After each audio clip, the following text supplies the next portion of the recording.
Hello, everyone. Welcome to a special emergency pre-recorded edition of Take the Black Lie, the only show on the internet where we talk about all things sci-fi, fantasy, movies, TV, books, etc. We can't do our live show today, but we wanted to have something up for you guys, so we thought we would pre-record a little video. Myself, Dan Selcke of WintersComing.net, and Daniel Roman of WintersComing.net. Hello. And for our subject, we have chosen to discuss a book called The Shadow Rising, the fourth book in the Wheel of Time series. I'd hoped you brought a prop because I do not have one. Always. By Robert Jordan. Why discuss The Shadow Rising? Well, reason A. It is part of the Wheel of Time series, a very big fantasy series that is worth talking about. Reason number B. It's considered one of the better books in the series. And reason number C, it is going to be adapted in about 2 months' time. No, like less than 2 months' time, as the third season of Amazon Prime Video's The Wheel of Time TV show. We're going to see the words of this book come to life on the small screen. So what better time to discuss what the book is, its high points, its low points, its place in the greater conversation that continues to this day between author Robert and his fans, among his fans. We're going to get to the bottom of The Shadow Rising, what it means, and how you can be prepared. Daniel, yes. I will ask a question to get things rolling. And it's kind of a rhetorical question, but also not. Is The Shadow Rising the best book in Robert Jordan's 14-book strong Wheel of Time series? You know, this is not as rhetorical as you would think. I think this is a hard question. I saw that you were planning on asking this, and I've been racking my brain. So nice. We forgot reason D for this, which is a good little background for viewers, listeners. So Dan, you just finished The Shadow Rising fairly recently, like a couple weeks ago. I've read the entire series, but it has been a while since I read The Shadow Rising. I think, you know, the hard thing about the Wheel of Time is that it has such incredible peaks and valleys. Like my personal favorite book is probably the fifth one, The Fires of Heaven. Nice. But that is an unpopular opinion because there's a lot of slow stuff in there too. You know, Knife of Dreams. If I'm looking over the camera, it's because I'm looking at the books on my shelf. Sure. That's another really good one. That's the last one Robert Jordan ever wrote, the 11th one. Lord of Chaos is the 6th, and similar to Fires of Heaven, it has some slow moments at the beginning, but probably one of the most iconic endings of the entire series. So it's hard to say Shadow Rising is like the all-around best, but I think in terms of maybe consistency, Shadow Rising is where the series really gets its footing. You know, the first 3 books recycle a lot of beats. The end is always Rand fighting the same flaming-headed dude named Ba-Alzamon, who we know as Ishamael from the show and also from the later books.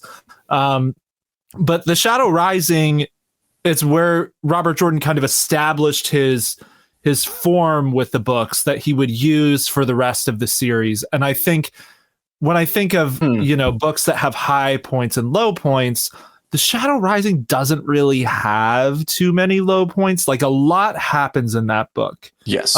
Even if there are things we may or may not like as much. When I say low points, I mean like moments where Jordan spends like 70 pages off in the weeds describing like clothing, and like, not to shade that, people like that, but like there are times where he spends a lot of time doing very little on the page, compared to The Shadow Rising, where like a ton happens in this book.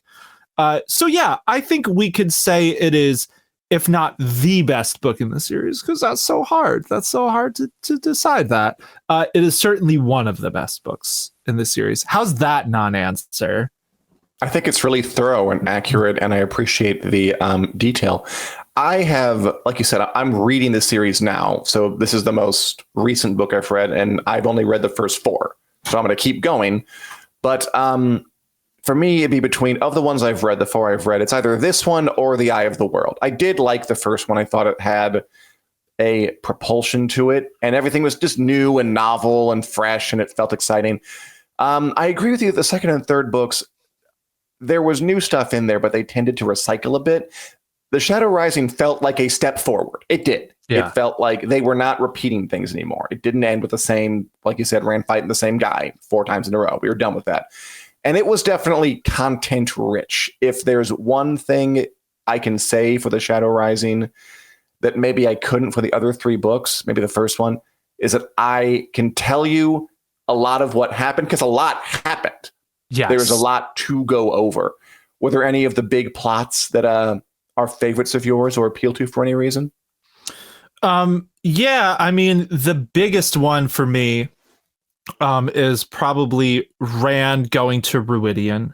That is always, when I think of the Shadow Rising, that is one of the first things that comes to mind. Because one, we learn the origins of the Aiel. We also get to see the Aiel in the present day a lot in the Shadow Rising. So it's cool because we kind of like learn about their culture and what it's like after just hearing a little bit about them in the previous books. And then on the flip side of that, we're seeing where they came from, how they branched. So for people watching, this will have Shadow Rising spoilers. It will not have later book spoilers. But so we do see kind of how the Aiel are related to the Tuatha, the traveling folk, and the Way of the Leaf and stuff like that. And all of that's so interesting. I think Jordan does like vision sequences. That's something he really liked writing. And I think the Shadow Rising has arguably his best one, or one of his best ones, with the whole Ruidian trip. So there are others that are absolutely highlights, but when I think of the book, that's the first thing that comes to mind. What about you? What were some things you loved on this, your first read of this book? It's cool that you say he does visions well, because when I think of the book, what I think of first is that vision thing in Roidian. By the way, side note, if the show premieres and they pronounce it Roidian and not Ruidian, are you going to lose it? No, just like I don't say Moiraine, I still say Moiraine. Although, you listen to the audiobook, right? So that's why you're saying it that way. Yes. I won't dispute. I think it's Michael Kramer and Kate Redding do the audiobooks for these. They're very famous audiobook narrators. I'm sure they pronounce things the right way, but I've got my own headcanon. I am curious to see how they pronounce it in the show, though. Me too. Are you going to start saying Ruidian and words if they pronounce it that way? I don't know. There are a lot of, that was a loud ass sip. There are a lot of words, names, places in these books that are not just, don't roll off the tongue naturally, and we'll probably see some discussion and maybe some fighting. It'll be fun.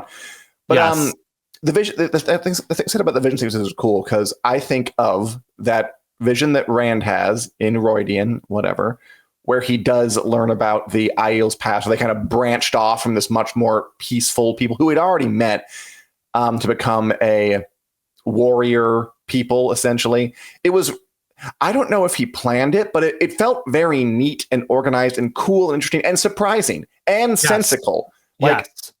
Which is hard. It's like a hard target to hit when you're doing a lore reveal, to like make it be a legitimate twist that doesn't really contradict anything that came before and make it hit emotionally. And I thought it was very cool. I also loved, not quite a vision, I also loved Matt Cawthon's encounter with the wicked snake people of the Upside Down, or whatever they were. Just because I didn't really know, and the book doesn't really explain exactly what their deal is. I like that it kept that sort of ambiguous and strange and weird and eerie. It sticks out in my head. I liked both of those moments a lot. I mean, I think my favorites were the Aiel stuff. I also liked the Tanchico sections, mostly, which were a little slower. So Nynaeve and Elaine and Tom Marilyn and a fourth guy whose name I forget go to the city of Tanchico to... Julian, right? Yeah, I think they pronounce it. Of course they do in the audiobook, but we can debate this back and forth forever. To hunt down the Black Aja. That was cool. When I think of it, I think of Nynaeve fighting another one. Mogadine is how they say it in the audiobooks, not Mogedian or whatever, which is just memorable. Like, one of our characters fights a Forsaken and lives to tell the tale. And Nynaeve is always so fun because she's always so kind of headstrong and bullheaded. And I just love what it might do for her ego to fight and beat a Forsaken sorceress. That's fun. Man, I'm so excited for you to keep reading these because, yeah, Nynaeve has a journey, is all I'll say in regards to how she, processes her encounter with Moghedien. Which, commenters, feel free to chime in the comments and let us know how you pronounce these names. But yeah, that's another one that obviously stands out to me, Nynaeve versus Moghedien. And I think that is really notable for a few reasons. One, just it's a memorable scene. She fights her in this museum that has all these ancient relics. And the other side of that is that we've gotten the Forsaken built up so much throughout the series up until this point where they're these figures of myth and legend. They're terrifying. They will boil you in your boots as quick as look at you if they catch you in a bad spot. Like, they're so dangerous. And here we see actually the kind of new heroes rising in this current age are, some of them are like a comparable strength to the Forsaken. They just don't have those centuries of ancient knowledge or whatever. So, and Nynaeve versus Moghedien is really like the first really clear example of that, I think, where it's not like, in the third book, Moiraine knew a forbidden spell, the Balefire that she used, and everyone was like, oh, she just erased a dude from time. We didn't even know you could do that. Or Rand fighting Forsaken, where obviously he's the Dragon Reborn. Here it's just another channeler who is extremely powerful and strong enough to stand toe-to-toe with Moghedien. That lady. Yeah, I like what you said about, so it recontextualizes them, because a lot of this book is recontextualizing the story, which you already kind of touched on. Again, the first three were kind of all had sort of the same structure with things in there. I love the Shan-Chan stuff in The Great Hunt. That was new and exciting. Yeah, that was a favorite of mine too. But here, so the Forsaken are kind of brought down to earth, and our main characters are kind of lifted up to the level of heroes who will become legendary in time. We return to the Two Rivers, which is kind of like a Odysseus coming back home sort of thing. How have things changed? That is a recontextualization. The White Tower coup, that place falls, that changes. It did feel like things moved forward a lot in this book, which I liked. All four. And honestly, I was going to say Pitha Tanchico plot doesn't really move forward things much, but I think that Forsaken fight is pretty important to kind of understanding who they are. The Aiel thing obviously recontextualizes the Aiel and the history of the world. We got a lot of new meat on the bones in this book.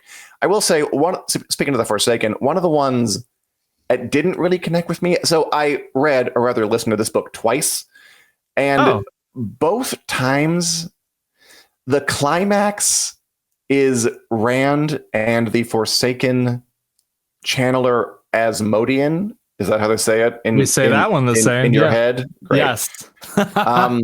Racing to get to the magical doohickey. I forget what exactly it is. It's a Sangreal, a magical artifact that's going to help him do something good. What's that?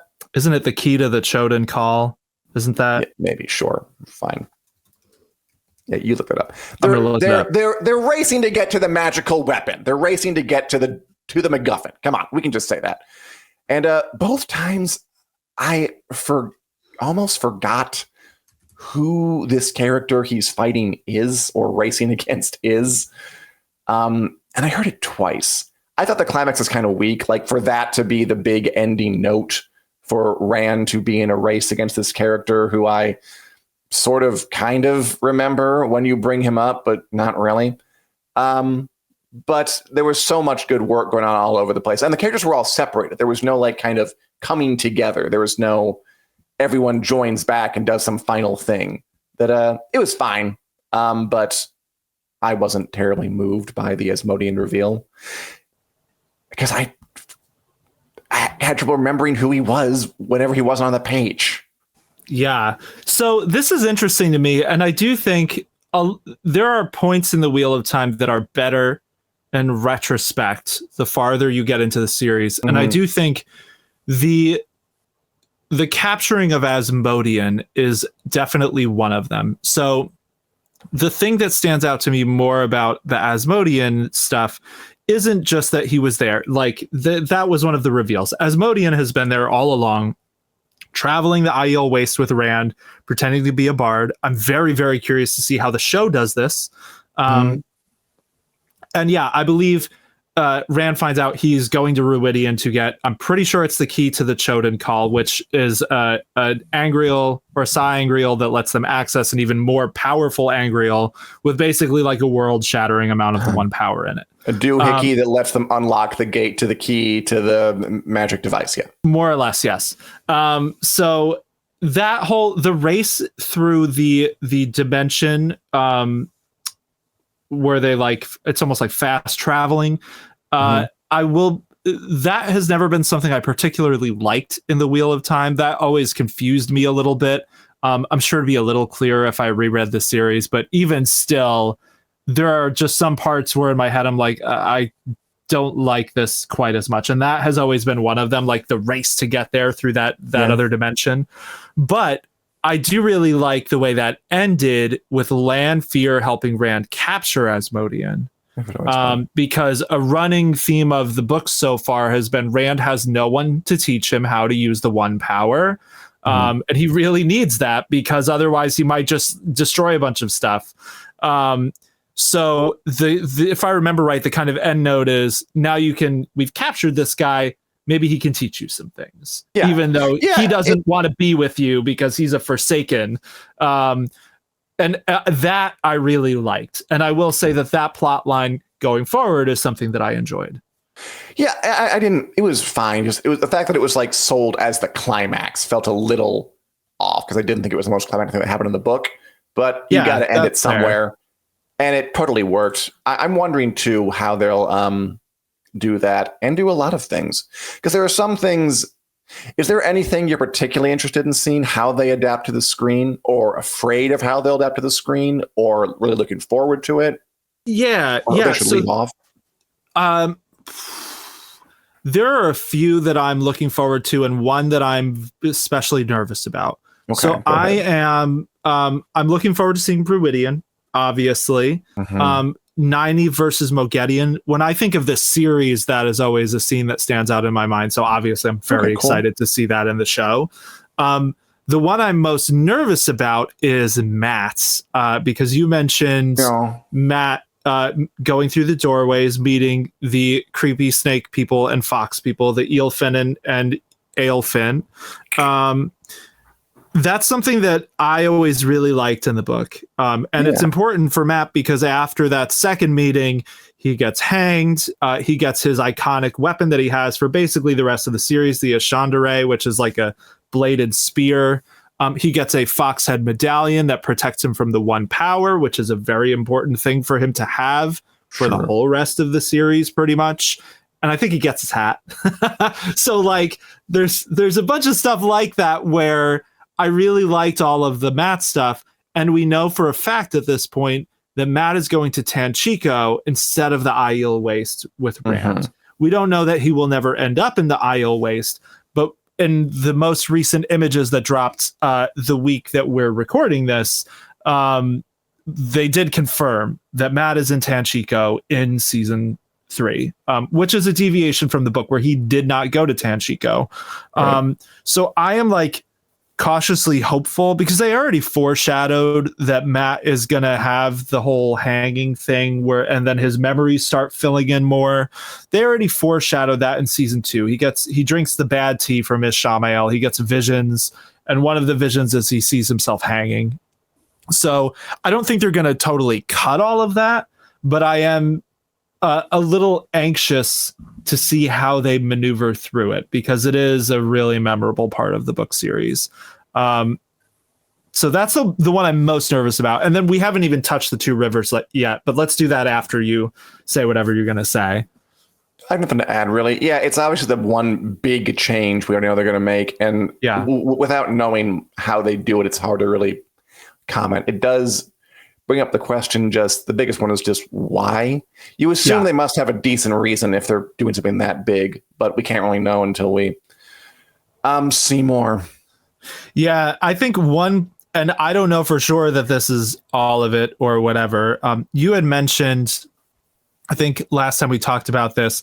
So the first doorway that Matt sees is in the Stone of Tyr, which that's another notable thing about this book is that for really like the first time, the book starts with like all the characters together again, and we get a solid chunk of time in the Stone of Tyr where they're all hanging out. We assume the show is not going to do that, or it's going to do that differently because we haven't even seen the Stone of Tyr in the show. They kind of glossed over a lot of the material from the Dragon Reborn, partially because a lot of it is a retread of things we've seen before, and they needed to get through. So that doorway, presumably, if we're not going to the Stone of Tyr, has to be somewhere else. Tanchico is my obvious guess. I still think he might see a doorway and Tanchico go through it and then get spat out in the Io waste, but that's just speculating. If you're writing in a universe where you can do things like travel to alternate dimensions, travel huge distances, summon giant tidal waves, a lot does become possible. Yeah. So we'll see what they come up with. What did you think of the Perrin's trip back to his homeland in the Two Rivers and growing into a reluctant, yellow-eyed leader of farm boys? I remember mostly really liking Perrin's return to the Two Rivers. I liked something that the Wheel of Time did that really surprised me. Was how much it turned away from the trope of like killing off all the heroes' parents and they never go home again until the very end of the series, and everything's changed. Like I remember being really surprised in the Eye of the World when Tam Althor just doesn't die, because they set it up where it's like he might die, and it's like, well, this is, I'd read all these other fantasy books, and the farm hero's parent getting killed is kind of like the starting point for a lot of them. So I was surprised that wasn't the case. I was surprised Robert Jordan brought Perrin back to the Two Rivers this early in the series, and we get to see the people of the Two Rivers kind of come into their own, defending their town against Trollocs and corrupt White Cloaks who decide they're not going to help defend against the Trollocs because they want the Dark Friends there, namely Perrin. So I like that it was a little meaty and complicated. I liked getting to see the Two Rivers characters again. I liked Perrin growing into a leadership role. I'm going to say this lightly to avoid long game spoilers, but I think that's another one of those, looking back on the series, I appreciate that moment more, because it is important for Perrin, and it's important for Perrin's story moving forward from here. And I really liked the way that Robert Jordan handled it here. Not to say that there weren't issues. I do remember, and I think this is something that might have bugged you too, or at least kind of relevant to it. Fail, and I think it's Barrelane, like fighting over Perrin, was a thing that really bothered me, because that we get that with a few of these characters, like women fighting over the man, and I'm like, I don't particularly love that as just a plot point. What did you think of the Two Rivers, and specifically the stuff with Perrin and the romances as well? Well, first I'll say we have another name in the audiobooks. It's Fail. I bet that one's right. I'm sure I'm saying fail wrong. Sorry, okay. Fail. Like her name's Fail? Wow. Fail. Shade. Yeah, fail on my part. That one, I am like almost positive. I will not dispute that one. Okay. Fail Bashir. Bashir. They say it in the audiobooks. Can you imagine, like, I'm Perrin and this is my wife, Fail. Like, that's right. Great. That's right. I liked that it felt like there was a step forward, that Perrin did really grow as a character. Because it's really sort of the first time in the books where we have some big forward momentum in those kind of areas. Yeah, totally. The characters in general, I'm enjoying the Wheel of Time books. They don't, and I think this is something that the show has tweaked a bit, mostly to my liking. A lot of them just do things I find hard to relate to, or that just don't really ring true to me. The Fael Perrin relationship, like the whole bit in the beginning where he says, "You can't come through the ways with me." She's like, well, "I'm going to go through the ways with you," and then she like kind of stays behind him like far enough to not trip up the little agreement they made. I think it's supposed to be funny, but it just kind of comes across as schoolyard games kind of level of relationships. And I know that they're young people. They're supposed to be like teenagers, and they're navigating this stuff. But it just, a lot of it feels pretty immature, which I'm not sure is the effect he's going for. And I can't tell if it's just a function of the time when it was written and it would have read better back then, or if it always seemed weird and kind of cringy. But it felt weird and kind of cringy to me. The gender stuff, I'm not the first, second, or 800th person to point out that there is a weird gender dynamic in the Wheel of Time books where Robert Jordan seems to treat men and women as like members of different species who cannot ever understand each other completely and do things separately and have their private cabals where they kind of generalize about the other sex. And it's just, like you said, it's very men are from Mars, women are from Venus. And it just comes across as silly to me. Like when I read that kind of stuff, it just doesn't ring true.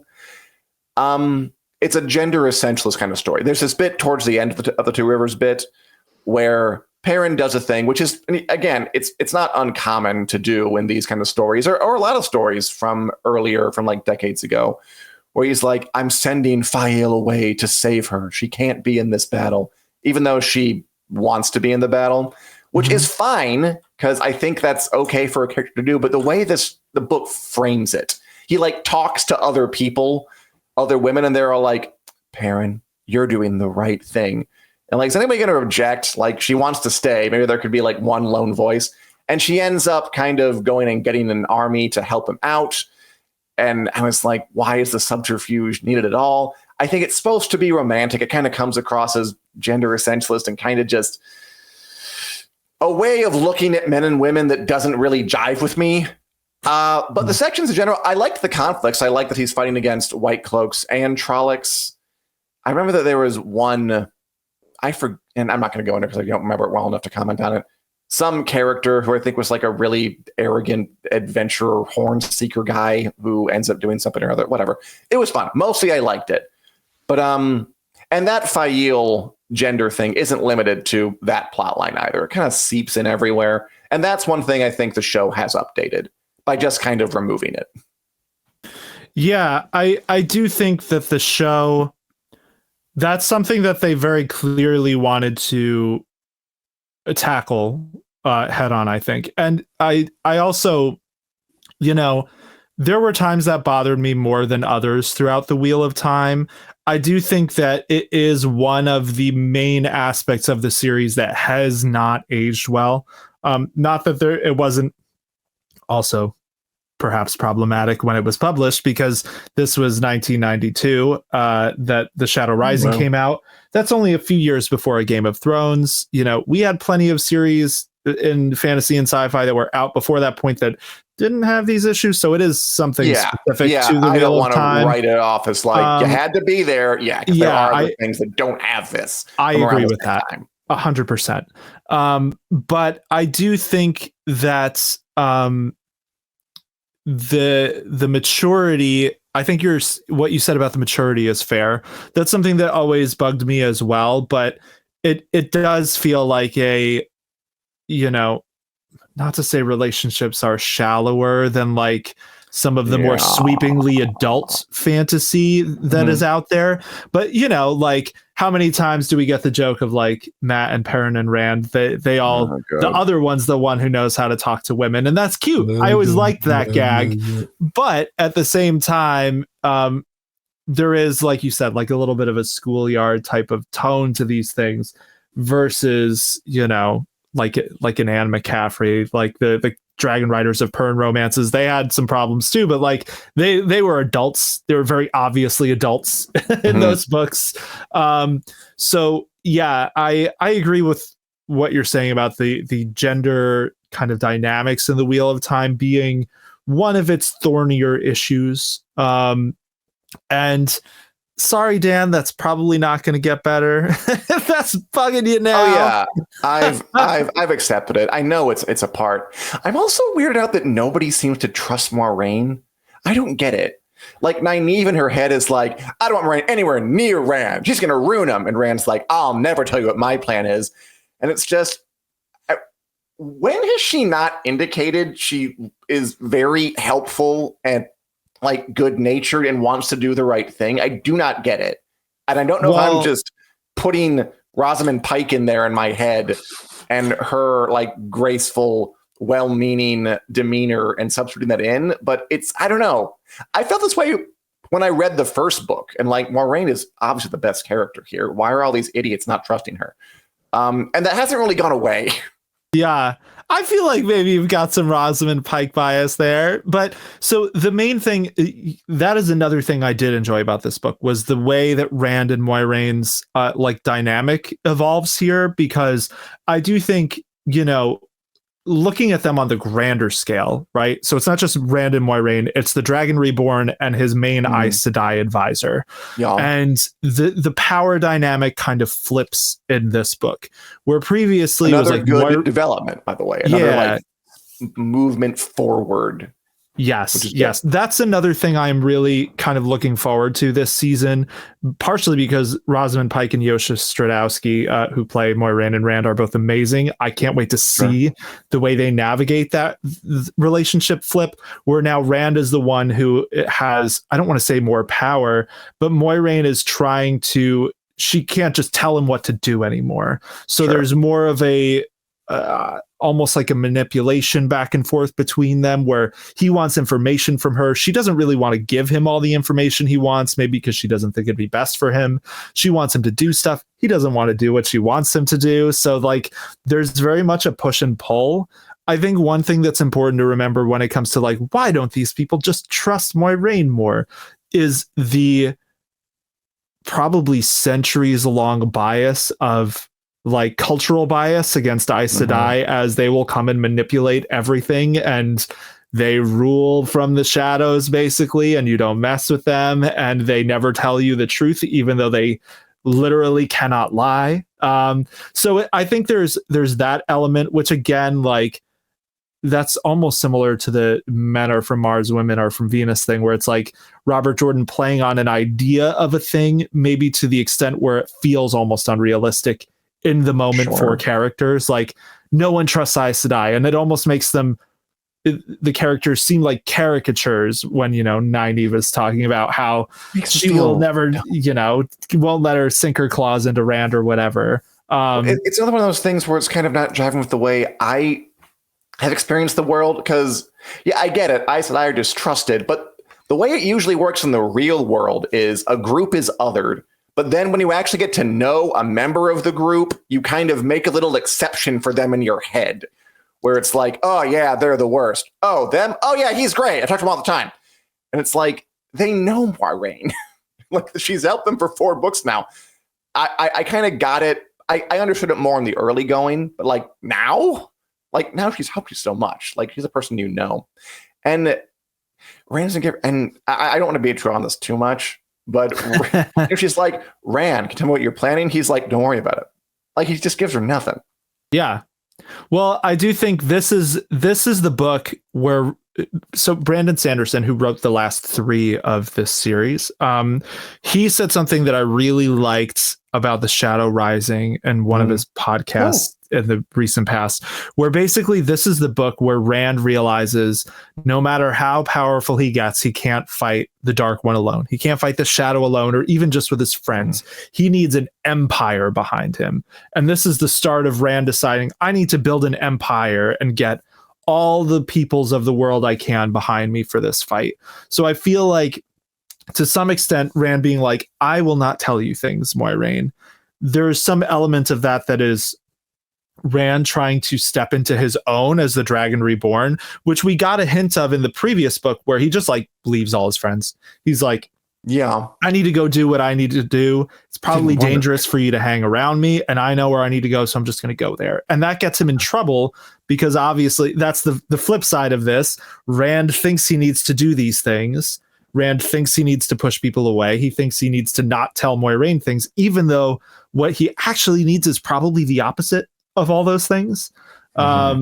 So Robert Jordan's really good at writing infuriating characters. I think where sometimes they do things and you want to shake them and you're like, this is not what you need in your life. What are you doing? But like, that is part of what has made them resonate, you know, for so long with so many readers, I think.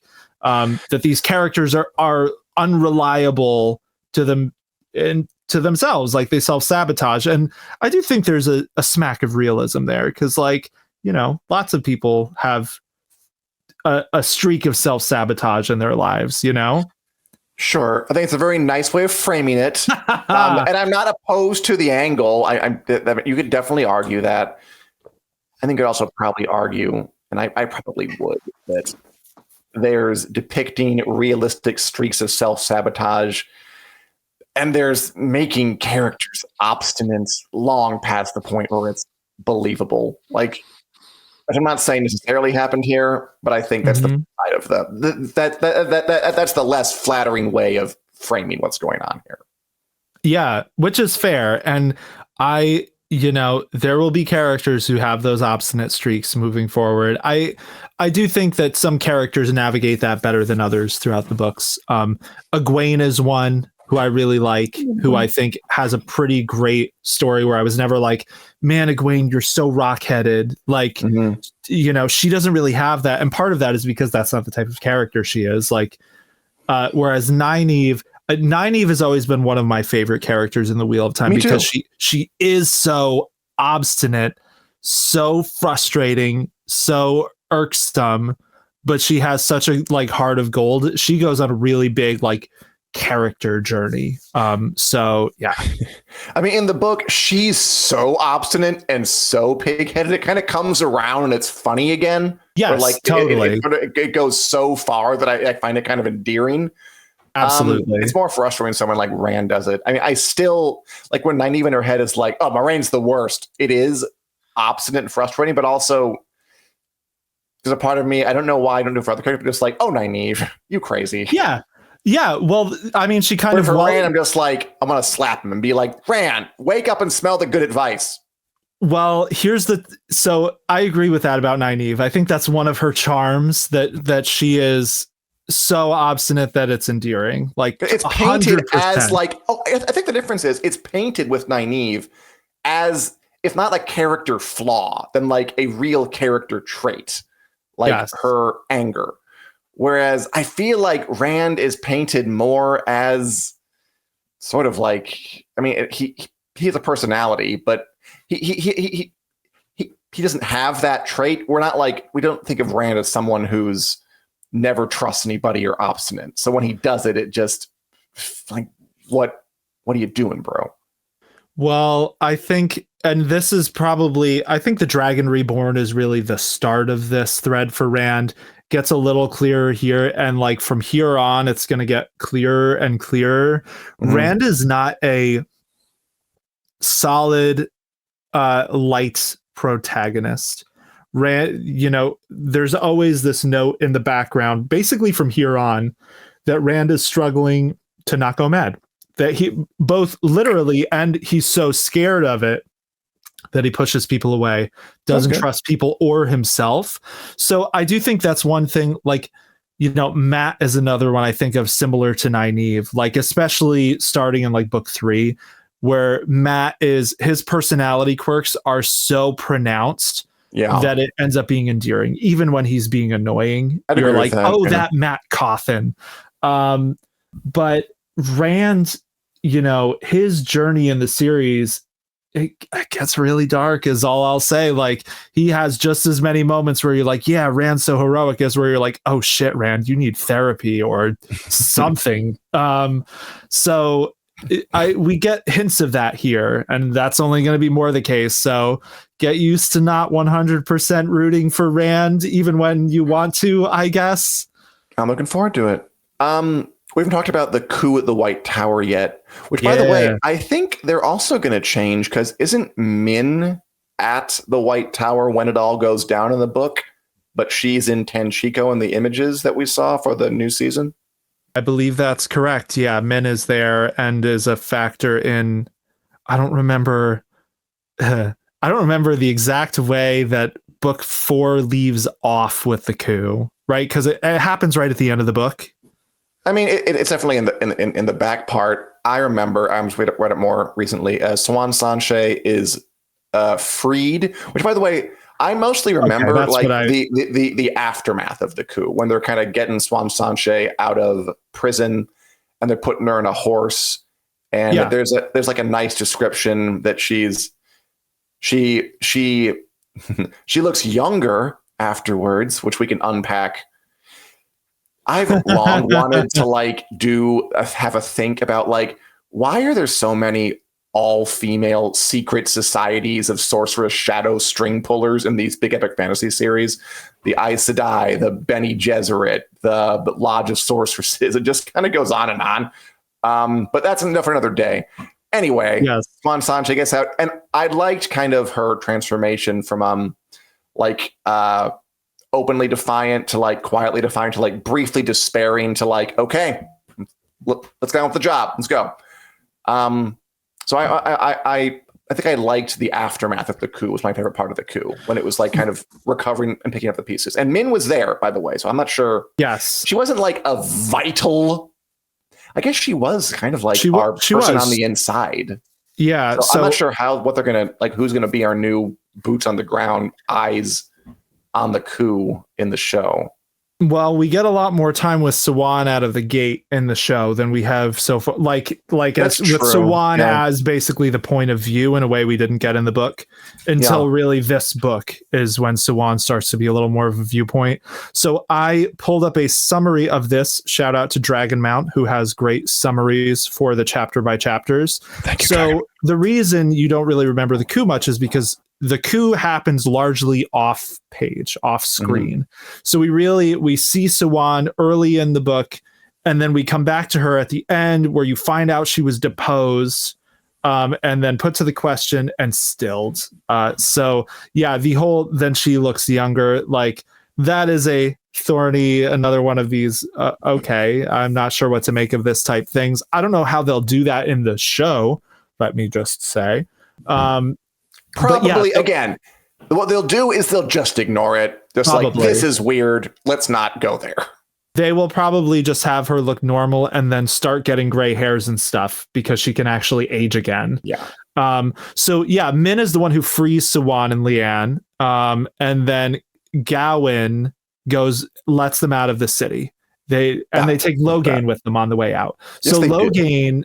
I think we left on the note that Logain was going to get sent to the White Tower in season 2 after the whole Lanfear blows up Kyrian sequence. Fun. I'm pretty sure that was the note, was they were going to take him back to the White Tower.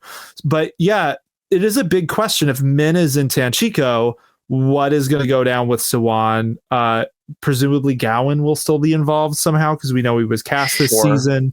But the coup at the White Tower is one of those retrospect things. It's almost like Robert Jordan was writing a 14-book series, and it wasn't, a lot of these plot points weren't meant to really stand on their own until you saw a larger part of the picture, because we just find out the coup happened here, and it basically ends with Sawan and a few of her allies fleeing the tower while Elida takes control there.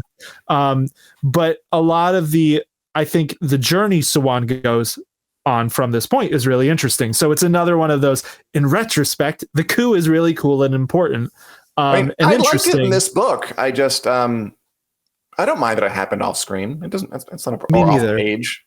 There's so much going on in this book. I didn't mind that at all. I was shocked that she was stilled, just because that has been very much put across as the worst thing that can happen to an Aes Sedai. Either their warder dies or they get stilled. Those are the two horrible things Aes Sedai can go through. Sawan is stilled and deposed, and that it is interesting to see where she goes from here, because that is definitely a big dramatic shift. Once again, stuff is happening here. Mm-hmm. Different people are in control of the White Tower for the first time in the season, or in the series. I mean, yeah, you're talking as though all of this is set up for other stuff, and of course it is. It's going to be, but it didn't feel like set up when I'm reading it. It feels like forward momentum, which I think is what this book has going for it. I think if the show is smart, that's what they'll capitalize on. Yeah. And I'm looking forward to both the next book and the third season of the TV show. Yeah, I right there with you. I can't wait for season 3. Premieres on March 13th. And I'm really excited for you to read The Fires of Heaven too. That is one of the more like divisive books in the fan base, where some people really don't like it. Some people do.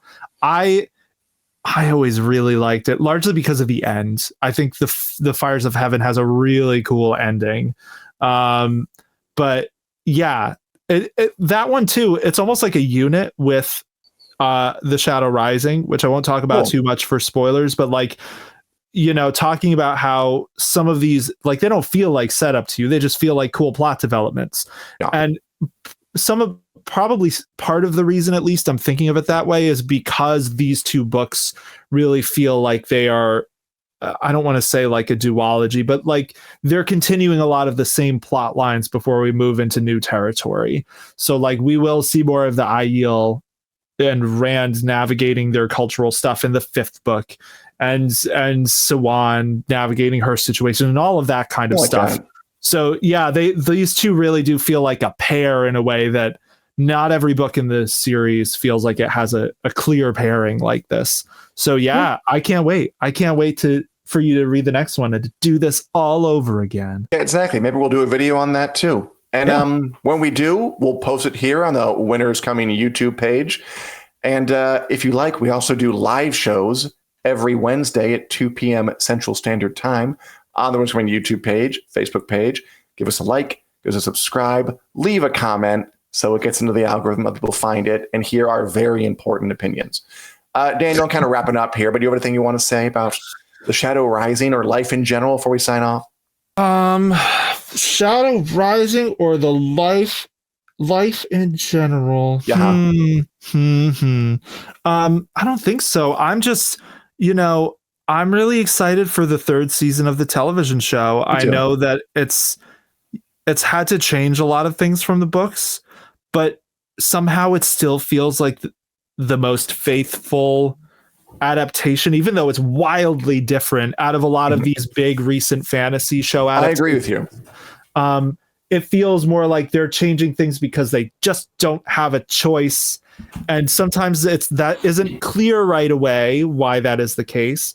I can mention this here. We talked about this in, I think, our last podcast. I hated that they changed Moiraine losing her powers in the 2nd season. I really hated that. Realized late in the season they did it so they could teach viewers about the whole like tying off weaves of the one power to capture a person, basically. And once they did that reveal, I was like, okay, I can see why you did this now. That's a lot better. I know why we needed this. The reason we needed that last season is so that when Rand and Lanfear do it to Asmodean this season, we'll know what's happening. So yeah, the show has my faith. I'm excited to see what they do with this book. Good material. Cannot wait. I know that some Wheel of Time fans do not like the show that's changed so much. When I watch the show, it does feel like there is a hand with a plan over it in a way that I don't always feel when watching some of these other big genre dramas. And that is comforting. So I'm looking forward to it. Looking forward to that. Looking forward to talking about it with you. Looking forward to bringing more content to all you fine people. So thanks for watching. Check back here as often as you possibly can. Share us far and wide. And have a pleasant afternoon, morning, or evening, depending on when you watch this. Goodbye. Take care, all.